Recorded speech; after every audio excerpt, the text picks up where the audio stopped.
गोवर्धन पर्वत श्री हनुमान जी के द्वारा स्थापित है। एक जगह वर्णन आया, जब राम सेतु के लिए पत्थरों की कमी पड़ गई तो सबको कहा कि लाओ पत्थर पहाड़ों को। तो श्री हनुमान जी लेने के लिए गए तो गोवर्धन पर्वत को उठा लाए।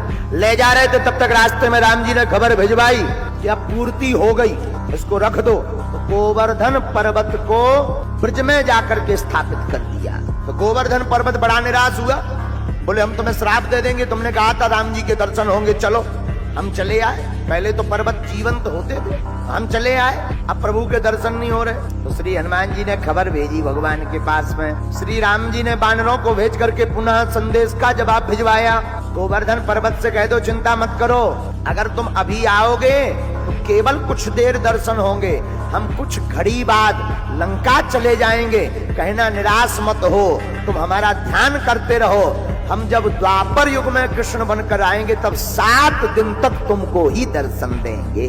भगवान उस लीला को पूर्ण करने के लिए, क्योंकि राम ही घनश्याम है। जब राम सेतु बना तब एक घटना घटी। राम सेतु के समय पुल बन रहा था, जब लंका जाने के लिए राम जी बनवा रहे थे, तब एक घटना। बोले क्या?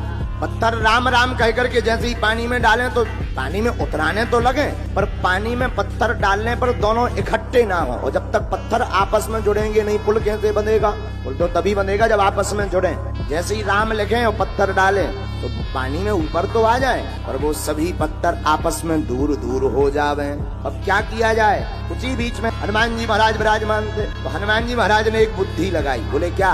बोले पत्थर ले आओ। एक पत्थर पर लिखा रा, दूसरे पत्थर पर लिखा माँ। दोनों पत्थरों को समुद्र में डाल दिया, राव माँ आपस में जुड़ने लगे, पुल बन करके तैयार हो गया। और लंका में भी विभीषण जी अपने घर के बाहर एक तरफ लिखे थे रा, दूसरी तरफ माँ। हनुमान जी जब लंका गए तो हनुमान जी ने देखा कि विभीषण के घर पर रामायुध बना। वाह, कोई भक्त का घर है। और विभीषण भी इतने चतुर, लंका देखो कितनी अद्भुत बात, लंका में रावण के राज में भी राम जी को नहीं छोड़ा, और हम लोग भारत में रह करके राम के राज्य में रह करके जो है राम को नहीं पकड़ पा रहे। किसी ने रावण की कान में भरा के अरे खतरा है। बोले क्या? बोले देखो तो अपने तुम्हारे जो शत्रु है उनका नाम तुम्हारा भाई लिखे राम। अब जब तुम्हारा भाई ही बर्बाद कर रहा तो अब करें क्या? अरे क्या? तो रावण स्वयं गया, घर के बाहर खड़ा हो गया, ये विभीषण बाहर निकलो। जी जी जी जी जी भैया, आप अच्छे पता, आओ भीतर आओ। नहीं नहीं भीतर नहीं आना, ये बताओ हमारे दुश्मन का नाम राम लिखे। अरे भैया लगता तुम्हारी बुद्धि सटे आ गई, हमने राम नहीं लिखा, आप ही का नाम है। रावण बोला इसमें हमारा नाम कहाँ नजर आ रहा है? ये तो स्पष्ट लिखा राम, इसमें हमारा नाम कहाँ है? विभीषण जी बड़े चतुर, बोले एक तरफ आपका और भाभी जी का दोनों का मिलाकर नाम है, एक तरफ रा से रावण, दूसरी तरफ माँ से मंदोदरी। रावण भी इतना खुश हुआ, 10 मुंह से हंसने लगा। बोले सुनो, आज के बाद सब अपने अपने घर पे लिखवाओ।